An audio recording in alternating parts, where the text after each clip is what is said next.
কেন্দ্রীয় বাহিনীর জওয়ানকে নিজের কাজে ব্যবহারের অভিযোগ বাঁকুড়ার বিজেপি প্রার্থীর বিরুদ্ধে। বিজেপির নেতাকর্মীদের হাতে কেন্দ্রীয় বাহিনীর জওয়ানের গেরুয়া প্রতীক তুলে দেওয়ার ভাইরাল ছবি পোস্ট করে দাবি তৃণমূল কংগ্রেসের।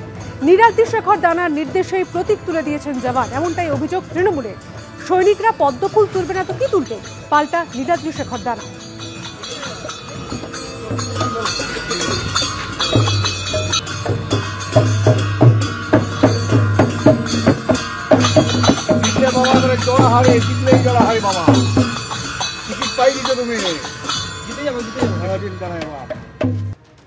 আমজনতা উন্নয়ন পার্টির সঙ্গে হাত মেলানোর পরে হুমায়ুন কবিরের সঙ্গে কলকাতায় আসাদউদ্দিন ওয়েসি। আজ হুমায়ুনে আমজনতা উন্নয়ন পার্টির সঙ্গে মিমের আনুষ্ঠানিক জোট ঘোষণার কথা। গত কয়েক বছর ধরে একের পর এক রাজ্যে ভোটে লড়ছে মিম। মূলত হায়দ্রাবাদের এই দল আর আসাদউদ্দিন ওয়েসির দল মূলত মুসলিম সত্তাকে সামনে রেখেই ভোট চায়। আর এবারও বিহার বিধানসভা নির্বাচনে 5টি আসনে তারা জিতেছে। এর মধ্যে সিংহভাগই পশ্চিমবঙ্গ লাগোয়া বিহার এলাকায়। আর এবার আম জনতা উন্নয়ন পার্টির সঙ্গে মিমের আনুষ্ঠানিক জোট ঘোষণা হওয়ার কথা এই রাজ্যে।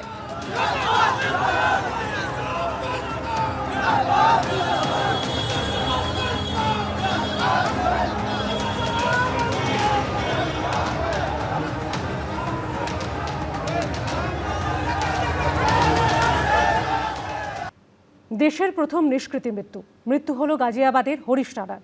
2013 সালে একটি দুর্ঘটনায় মাথায় গুরুতর চোট পাওয়ার পর থেকেই কোমায় ছিলেন তিনি। সম্প্রতি ঐতিহাসিক রায় দেয় সুপ্রিম কোর্টের বিচারপতি জে.বি. পার্দিওয়ালা এবং বিচারপতি কে.ভি. বিশ্বনাথনের বেঞ্চ। আদালতের অনুমতিতে হরিশ রানার লাইফ সাপোর্ট সরিয়ে নেওয়া হয়। মঙ্গলবার দিল্লির এইমসে তার মৃত্যু হয়। সোমবার মাঝরাতে প্রকাশিত হলো প্রথম দফা সাপ্লিমেন্টারি লিস্ট। কতজনের নাম রয়েছে তালিকায়, কতজন বাদের খাতায়, ওয়েবসাইটে তালিকা প্রকাশের পরেও ধোঁয়াশা। দিনভর দুর্ভোগে সাধারণ মানুষ, প্রার্থী থেকে মন্ত্রী। আমাদের কাজ হচ্ছে জুডিশিয়াল অফিসারদের কাছ থেকে যা আসবে তা প্রকাশ করা, মন্তব্য সিইওর। কালকে মধ্যরাত্রে এসআইআর লিস্ট কেন বেরোবে? নিশ্চয়ই তার মধ্যে স্বচ্ছতা নেই।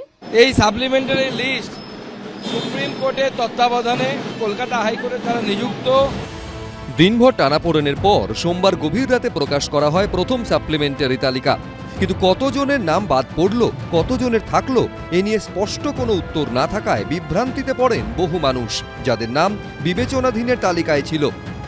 এর আগে এই ফাইনাল লিস্ট অর্থাৎ সাপ্লিমেন্টারি ফাইনাল লিস্ট বেরোনোর কয়েকদিন আগেও কিন্তু কতজন নিষ্পত্তি হচ্ছে আর কতজন বাদের তালিকায় রয়েছে সেটা কিন্তু কমিশন জানাচ্ছিল। কিন্তু কালকে যখন ফাইনাল লিস্ট সাপ্লিমেন্টারি লিস্ট একদম 12:05 রাতের বেলা যখন প্রকাশিত হলো, তারপর থেকে কতজন বাদ গেছে সেটা কিন্তু নির্বাচন কমিশন এখনো জানাচ্ছে না। ওয়েবসাইটে কালকে চেক করেছি, ওতে আমাকে অ্যাডজুডিশরি দেখাচ্ছে। চরম বিভ্রান্তিতে পড়েন বিএলওরাও। রাত 12টার সময় তারপরেও অনেক গভীর রাত পর্যন্ত চেষ্টা করে বহু বিএলও তাদের তালিকা দেখতে পাননি। গত 28শে ফেব্রুয়ারি প্রথম পর্যায়ে চূড়ান্ত তালিকা বের করেছিল নির্বাচন কমিশন। তাতে প্রায় 60 লক্ষের বেশি মানুষকে বিবেচনাধীনের আওতায় রাখা হয়। সুপ্রিম কোর্ট নির্দেশ দেয় কলকাতা হাইকোর্টের তত্ত্বাবধানে বিচারকেরা ওই বিবেচনাধীনদের নথি যাচাই করবেন। এও নির্দেশ দেওয়া হয় ওই কাজ এগোনোর সঙ্গে সাপ্লিমেন্টারি লিস্ট বা অতিরিক্ত তালিকা দিতে হবে। সোমবার রাত অবধি প্রায় 29 লক্ষ মানুষের তথ্য নিষ্পত্তি হয়েছে বলে জানায় কমিশন। কিন্তু রাতে প্রথম সাপ্লিমেন্টারি তালিকা বার হওয়ার পরেও কতজনের নাম বাদ পড়লো সেই সংখ্যা স্পষ্ট করেনি কমিশন।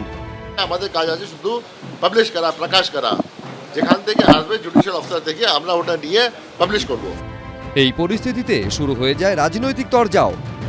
মাথা মুন্ডনে এসআইআর লিস্টে সকাল দিয়ে আমি যা দেখে বুঝলাম কোনো স্পেসিফিকেশন নেই যে কত মানুষ বাদ, কত মানুষ ইনক্লুডেড হলো। তার মানে আবার বিভ্রান্ত করার চেষ্টা করছে নির্বাচন কমিশন। যারা জুডিশিয়াল অফিসার তারা সেই সাপ্লিমেন্টারি লিস্ট তৈরি করছে।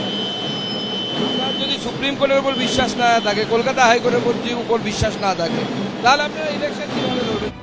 ভোটের আর 1 মাসও বাকি নেই, কিন্তু এখনো লক্ষ লক্ষ ভোটারের ভাগ্যে কি আছে তা তারা জানতে পারলেন না। রুমা পাল, অর্ণব মুখোপাধ্যায়, ব্রতদেব ভট্টাচার্যের রিপোর্ট, এবিপি আনন্দ। এবিপি আনন্দ, এগিয়ে থাকে, এগিয়ে রাখে।